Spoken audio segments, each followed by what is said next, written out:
So how can you hide Wix website from search engines?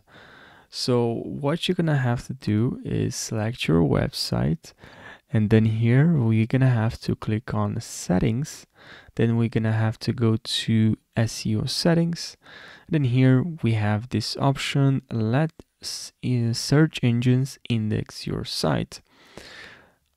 And if you enable this now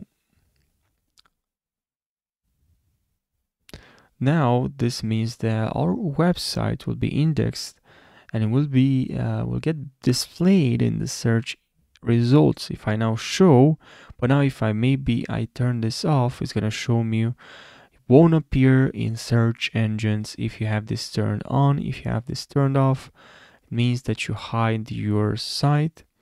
So I'll click on here and now it's hidden.